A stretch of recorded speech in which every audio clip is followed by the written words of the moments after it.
Hello，大家好，我係 A 仔嗱。而家我錄呢條片嘅時候係23號嘅11點半，晚上11點半。咁離中年好聲音嘅一個決賽又已經係不足24小時以內嘅啦。咁就證明越嚟越接近呢個總決賽啦。咁亦都見到網上亦都好多嘅造勢啊、拉票啊等等嘅一啲行為啦。咁我今日亦都會繼續去喺佢嘅決賽前夕都再錄翻條片去講一講中年好聲音嘅一啲最新嘅一啲個人動態啦，網上嘅一啲消息啦，網上嗰啲花邊新聞啦，以及係佢喺23號晚嘅決賽前夕嘅一個節目叫做中年好聲音決戰前夕呢一個節目啦，咁一啲觀後感咁都去同大家分享一下咁樣嘅，係啦，咁亦都推斷咗啲歌單出嚟。咁我睇到目前嘅話，根據 TVB 娛樂新聞台佢出咗條消息，咁就係講咗呢個佢哋嘅準備工作喺入邊，我有即係喺佢入邊嘅新聞入邊，我睇得到佢就公佈咗滲咗少少嘅歌單出嚟，咁大約就係快歌嗰部分啦，因為段新聞其實佢係講係快歌嗰部分各個人嘅排舞嗰啲情況嘅，咁我哋就了解到快歌嘅名單。咁快歌嘅名單有邊幾個我哋可以推斷得到就係目前嘅話已知快歌嘅名單就係古卓文就係唱冬天裏的一把火，然之後安雅希就唱眉飛色舞，呢個係快歌㗎。咁沈宗賢就唱暴風女神羅拉，跟住譚輝智就唱屈到病，然之後黃劍文同陳如飛咁得翻兩個，佢係冇公佈嘅。但係喺個快歌嘅 list 嗰度咧，我哋已經知道，咁剩翻邊一首歌第一個玩火，第二個愛是懷疑。咁唔通我哋推測我哋推測嘅話，如果我去推測快歌呢部分嘅話，咁得翻呢兩首歌，我覺得黃劍文係會揀到玩火。然之後陳如飛係會揀愛是懷疑嘅，因為我琴日嗰條片都有覺得有預感愛是懷疑可能係啱陳如飛去唱嘅咁樣，所以嘅話，如果即係整體落嚟嘅話，佢已知就有1、2、3、4、5首歌快歌佢就公佈出嚟嘅，剩低兩首佢就冇公佈，即係有個懸念咁樣咧。我哋就咁樣估嘅，咁唔知你又點樣估啦？你亦都可以留言一下，同佢進行一個互動一下嘅。咁我個人會覺得咁佢已知咗就係古卓文就冬天裏得把火啦，安雅希就眉飛色舞啦，米高就衝口而出啦，沈宗賢就暴風女神羅拉啦，跟譚輝智就係屈到病啦，咁無非就係玩火同埋愛是懷疑啫。因為佢之前亦都再公佈咗個快歌歌單同埋慢歌歌單嘅，咁我個人推測就黃劍文就係玩火，咁陳如飛就係愛是懷疑嘅，咁其實冇乜根據㗎，根據佢個人嘅一啲特質咁去揀咯，其實就唔一定準嘅。咁但係如果你話要我睇呢一個快歌嘅話咧，我會真係比較擔心係沈宗賢同埋顏米高，因為我哋睇翻 TVB 娛樂新聞台嗰段新聞，佢就咁樣講嘅，咁就話即係睇佢啲排舞嗰啲狀態練舞嗰啲啲片段咁樣啦，睇到就係古卓文又跳得即係都有板有眼喎，即係覺得跳得最好係古卓文喎。跟住你話如果安雅希眉飛色舞嘅話咧，就係咪鏡頭拍住佢嗰陣時係即係冇咁落力去跳，定係佢啱啱開始唔係咁熟咧？但係我覺得就好似多多少少係有啲生硬嘅。但係你話如果我再繼續去聽，見到米高去練嗰個衝口而出嗰首歌嗰個時候，Eason 唱啊嘛，咁Eason 嘅話係唱功就無庸置疑啦。咁米高嘅話佢唱嘅話，因為嗰首歌嗰個速度係比較快，然之後歌詞咧又比較密喎。歌詞比較密之餘咧，仲要又快又密又多詞咁樣，哇！佢即係個節奏仲要做埋跳唱添。咁我覺得佢唔知得唔得，因為佢要揀好多唞氣位嘅地方，佢唔知做唔做得到，因為仲要跳，係啦。即係最難就係呢首歌，我聽咗咁多首，我覺得最難就係呢首衝口而出呢首歌，真係大家你可以睇翻 TVB 娛樂新聞台嗰條片，就係話歌詞真係又多又要密又要快，仲要跳埋唱添。我覺得基本上真係好考人。即係如果你攞到高分係真係好高分，如果攞失手亦都好明顯，可能呢首歌可能會失手，就係真係好擔心。咁當然亦都可能會喺聽日嘅決賽顏米高佢可能會即係爆到出嚟啦，或者佢真係即係呢啲。當然你好多時你 TVB 呢啲都係賣個關子。咁你話之前嘅一啲採訪片段可能就真係甩甩流流咁樣，突然之間一到決賽就爆到好勁咁樣啊。咁當然亦都有嘅，做個鋪墊咁樣係一個反差咁樣，覺得可能係一個宣傳嘅手法啦。但係我齋睇嗰條娛樂新聞台嗰條片咧，就真係又為阿米高先生有些少擔憂咁樣嘅。咁同埋阿沈宗賢嘅話咧，我當然我聽唔得到佢唱嗰個歌曲啦。咁即係佢係選擇咗《暴風女神 Lola Ray》啊嘛。咁但係我聽唔到佢唱嘅，亦都就係即係見到少少片段啦，所以就冇辦法去判斷。咁但係我就覺得，因為呢首歌之前校長亦都唱過咁都係如果沈宗賢去唱，我感覺唔到，即係我之前早期我都感覺唔到，我覺得佢唔會揀呢首粵語歌嘅喎，即係快歌咁樣，我覺得佢應該揀翻啲國語吧。咁但係就估佢唔到啦，咁揀咗呢首真係即係得唔得咧？呢個因為會唔會同校長嘅版本去對比，又有少少比下去咁樣嗱，真係唔知，除非佢將個曲風改佢咯，會唔會咧？你即係可能暴風女神 Lola Ray佢變到係一啲 jazz 啲一啲或者係搖滾啲 rock 啲咁樣嘅情況去演繹出嚟咧？咁唔清楚啦。咁但係就即係如果我比較擔心嘅話，就係齋快歌部分嘅話，我就會係咁樣咯。咁當然如果你話究竟黃劍文係玩火定係愛是懷疑咧，真係就唔清楚。但係你話譚輝智嗰個屈到病嘅話，我覺得就係穩穩陣陣咁樣咯。因為就見到少少片段，我覺得穩穩陣陣而且譚輝智，我覺得佢基本上你到目前到今日睇嘅報道為止啦，咁佢都係點擊又係第一，同琴日一樣啦，點擊又係第一，然之後又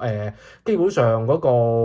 觀眾投票又係第一咁樣。但係我記得上年第一季嘅話，佢投票嗰個佔嘅比率唔會太高喎，因為之前好似係龍庭係投票最勁嗰個啊嘛，上一季咁，但係就係佢投票嘅佔比唔夠多，所以令到佢個實際分數亦都係追唔到上去咁樣嗱。我唔知今次嘅佔比係佔幾多啦，咁但係就睇翻譚輝智呢個個人嘅話，我覺得佢係基本上點擊又第一。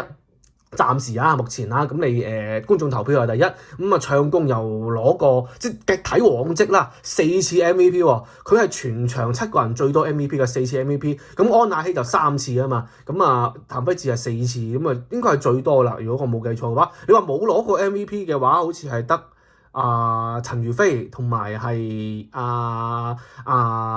有冇有沈宗賢，係陳如飛同沈宗賢係冇攞過 MVP 嘅，咁黃劍文就係唯一一次啦咁樣咁嗱，所以嘅話即係如果你睇既往戰績嚟講，我覺得譚輝智係穩穩陣陣咁樣嘅，基本上就，但係跳舞嗰度你擔唔擔心咧？但係就乜其實有啲跳舞嗰度如果稍微領先緊嘅話，我覺得就係古卓文嘅啫。咁但係你話其他，其實我覺得都係同步嘅，大家其實差唔多功底，我覺得基礎差唔多，都係零基礎左右啦。即係當然有啲唔係零基礎，但係都唔會話十分強咁樣。但係你話如果十分突出嘅話，我覺得就古卓文跳舞嗰度可能會領先少少。但係你話你綜合翻嚟睇嘅話，就拉翻平佢咯。即係如果你話其餘嗰6個嘅話，拉翻平佢其實差唔多。其實即係如果大家不相上下嘅話，都有得鬥嘅。咁但係就你話綜合翻嚟講，其實都唔會話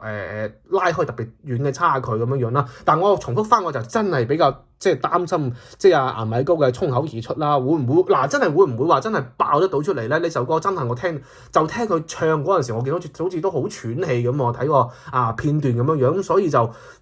目前7首歌就係咯。就2首未確定㗎啦，咁5首定咗咁樣快歌嘅。但係嗱，咁講翻今晚睇嗰個中年好聲音嗰個另外一個節目啦，叫做係決戰前夕嗰個節目啦，亦都係禮拜6呢個節目嘅。咁佢入邊嘅話就亦都係講到陳如飛嗰一 part 嘅話咧，陳如飛話佢揀嗰首歌咧，就同佢個名有嗰個字係相同嘅，同埋係疊字嚟嘅，咁就好明顯係菲菲啦。咁但係我琴日亦都出咗條片講咗，就係話其實佢去即係我完全估唔到佢去唱菲菲喎。如果你話一個男佢去唱，我仲反而覺得有突破。如果係一個女去唱嘅話，因為畢竟你前面嗰2個都係比較勁嘅唱菲菲嘅話，咁如果你陳如飛再去唱菲菲，除非我覺得陳如飛以佢性格，如果佢再唱菲菲，佢又唔會按翻原先個版本又去改㗎啦個版本。咁佢唔知點樣改啦，改到菲菲又唔知可能有啲佢自己嘅風格或者因為慢歌啊嘛，慢歌佢哋可以點改？唔通改到快歌咁？我又唔覺得會改到快歌咁喎，即係改唔通又 jazz 又 rock 又點係咯？我唔知佢點改喎，唔通係咯？哇！真係好難想像，如果你話改菲菲嘅話，咁但係你話佢真係好難，好容易俾人比較喎，因為前面嗰2個，因為陳小姐嗰個版本同埋Gigi 嗰個版本，咁你好難去，真係好為佢，即係呢個扮歌嗰度，我就係知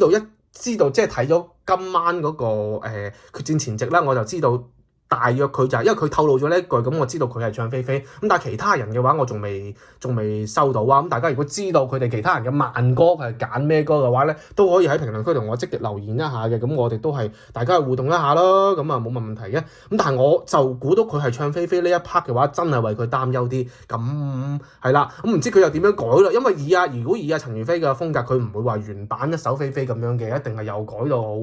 天花龍鳳啊嘛。不過一定要改。如果你唔改按翻原版或者係相差不大嘅話，覺得又好難會超越之前嗰兩位。咁係咯，睇佢做法啦。咁聽日嘅話就係啦。咁我哋再睇翻就係話，咦，今日嘅話亦都好多嗰啲新聞啊，煲嗰啲新聞啊，我唔知係咪 TVB 專登做宣傳做煲新聞啊，做新聞咁樣做到好多。阿伍 Sir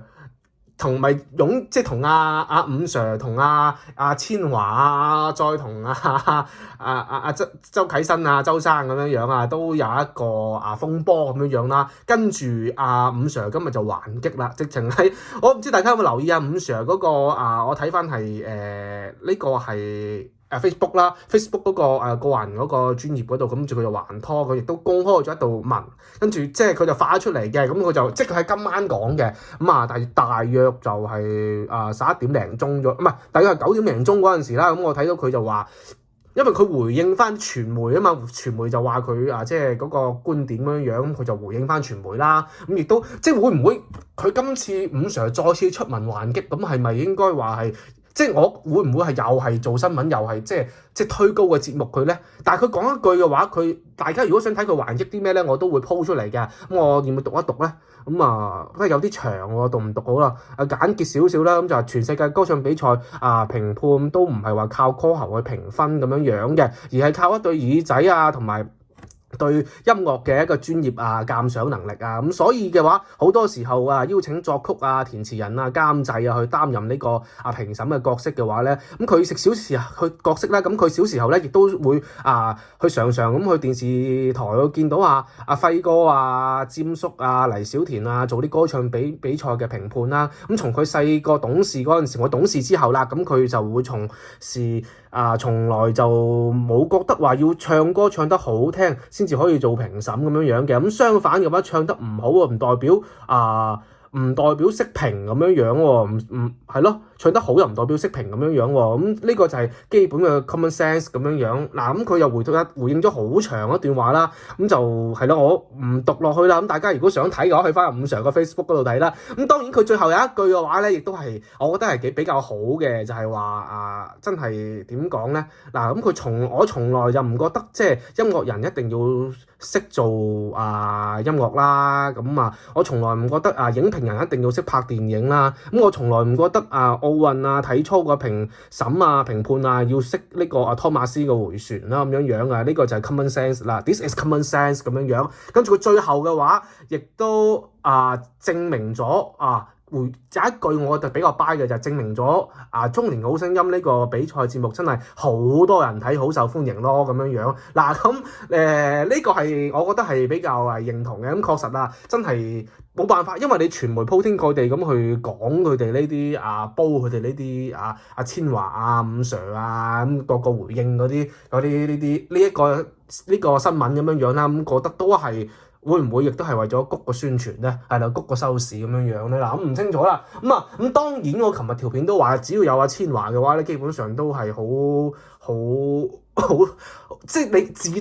自帶呢個流量自帶媒體嘅一啲關注點咁樣咯。基本上就係全城都會去追擊點都好啦，咁都會去做佢新聞嘅。咁基本上，所以會唔會間接令到中年好聲音亦都話，咦有千嬅嚟喎，會唔會更多人去關注究竟佢係點樣做評審咁樣咧？係啦，咁點樣做呢個第6個評審？佢點樣評人咧？俾啲咩評語咧？咁樣會唔會亦都係增加呢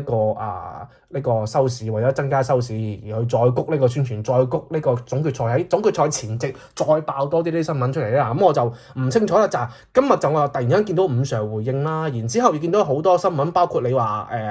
起底一少少嘅新聞啦，就係等陣間先講下，同埋就係亦都問到黃建文，就係話點樣睇睇下千嬅啦，即係點樣睇阿千嬅入嚟做評審，因為王建民亦都好似喺01嗰邊定係邊度就回應咗，就係話即係細個就好聽阿千嬅啲歌啊，同埋有佢啲 CD 咁樣啊，即係都有作咗一段回應啦，大家亦都可以上網上去睇睇咁嘅。咁亦都係針對楊千嬅都有好多嘅一啲評論啦咁樣。咁再睇睇，亦都有個起底嘅新聞，就係喺東方新地啦，咁佢亦都係出咗個 post 就話唱歌真人 show 呢個中年好聲音2啦，咁亦都係7強嘅一個冠軍賽咁樣講嘅。睇翻條新聞啦，佢話7強之一嘅譚輝智而家現年38歲，咁亦都係節目中嘅勇奪咗4次 MVP 啦。呢個啱先我都講咗啦。咁唱歌實力亦都不容置疑嘅。譚輝智除咗唱功了得之外咧，家底呢度就係啦，家底亦都非常驚人喎。被爆原來係馬主嚟嘅喎。跟住佢就 po 咗我冇點入去睇啦。咁佢嗰個長文嗰個封面就係咁嘅，佢就38歲譚輝智家底驚人，超富貴，跟住就係超班表現4度獲 MVP， 富爸爸背景極強大，三父子同為馬主，跟住影咗張相出嚟咁樣啦。呢個東方新地嘅報導嚟嘅，咁亦都係即係我話之前我琴日咪講嘅話即係我推測嗰幾個，即係譚輝智古卓文同埋係王建民咁樣，好似冇咩新聞喎，冇咩嗰啲花邊新聞喎，即係顏米高多啦，咁可能有少少真係慘少少嘅多少少新聞啦，即係嗰啲即係嗰啲花邊新聞啦。咁但係譚輝智好似冇啊，聽我見到又有譚輝智出咗一個起底少少嘅新聞，馬主都叫做係花生咁睇下啦，咁樣係啦，咁亦都係即係亦都喺決賽前夕爆太多呢啲即係新聞，我覺得會唔會亦都係有刻意咁去做咧？我琴日都講咗嘅，唔清楚啦，點都好，如果大家知道仲有啲咩確定咗嘅歌單嘅話咧，都可以喺評論區同我去討論一下嘅，亦都係繼續上一條片咁樣講啦，點樣睇啦？前3甲睇好邊幾個？咁我睇完嗰個 TVB 娛樂新聞台嗰個片段之後咧，真係本身我真係想轉態顏米高嘅，但係就見到佢話衝口而出，真係有啲難度喎呢首歌，真係有啲擔心喎。咁我亦都係保持翻古卓文沈宗唔係古卓文跟住就譚輝智，跟住就王建民咁樣呢3個啦，前3甲啦，我就係買呢3甲嘅啫。咁大家睇下啦，如果你係覺得邊3甲嘅人選嘅話，前3名啦，我哋唔好講太多啦，喺評論區度大家討論一下咯，大家睇下你嘅心水又係邊3個啦？咁冠亞季啦，當然如果你係有心水，你可以排序埋出嚟嘅仲好嘅，大家互動下，邊有冠軍，邊有亞軍，邊有季軍。如果我嘅話，古卓文冠軍，王建民亞軍，跟住譚輝智季軍咁樣，我會咁樣排咯。但係你話其實佢哋3個唔會差得太遠嘅，咁當然如果你話一定要排，我會咁樣排，但係如果當然王建民我都有機會覺得佢會有冠軍喎，即係如果我係咁嘅話，王建民加古卓文就1、2名咁樣替換咁樣咧，我覺得可能就譚輝智第3咁樣咯。即係如果偏向要一定要排出嚟嘅話，我會覺得咁樣排啦。咁你又點樣排名啦？點講都好啦，用翻伍 Sir 嗰句話啦，就證明真係好中年好聲音係真係好多人關注，真係好多人去睇，好受歡迎咁樣啦。期待聽日嘅8點鐘嘅總決賽啦。咁同埋聽日嘅總決賽之後嘅話咧，中年好聲音登峰之戰8點鐘啦，之後嘅話亦都係有 TVB 嘅一個娛樂新聞台嘅賽前賽後嘅網上直播咁樣嘅。到時大家就留意一下咯，係啦，想睇嘅就反正就總決賽嘅話，我就一定係會8點鐘係睇直播噶啦。唔知你又睇唔睇啦？好，講到呢一度。